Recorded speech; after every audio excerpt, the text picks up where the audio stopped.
Right now আমরা এখন আছি সোনাদিয়া দ্বীপ। এই হলো কাঙ্ক্ষিত কাঠের ফুল।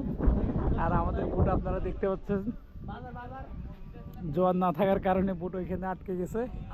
এরপরে তাব্বু ইসলাম রে নিয়ে আমরা কোন রকম মাথায় পৌঁছেছি। আমরা আসছি পার পার্সন 20 টাকা করে, 10 টাকা সরি 10 টাকা। মিথ্যা কথা বলো কেন তুমি? তাব্বু ইসলামের না, শুক্রবারে আসলে অবশ্যই 20 টাকা দিয়ে আসতে হবে। অনেক কষ্টের পরে আমরা আসছি এখানে। আসার পরে আমরা ব্যাট বাস খাইছি। এখানে দেখেন সব কাদা আর কাদা। ওই ছেলেগুলো না থাকলে তো আজকে আমরা এই কাদার মধ্যে কাদার মধ্যে হাইটে আসা লাগতো। ঠিক আছে, আর এখানে এ আমাদের ছোট হচ্ছে ভাই, আমাদের দালাল ভাই, এ দালাল ভাই কাসের ভাই।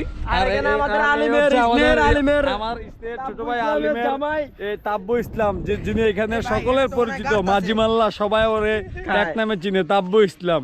এ আমাদের বাবু আইটিএস অফিসার। ঠিক আছে, এখনকার পর্যন্ত ভিডিও এই পর্যন্ত যাচ্ছি, আপনাদেরকে দেখাচ্ছি ইনশাল্লাহ।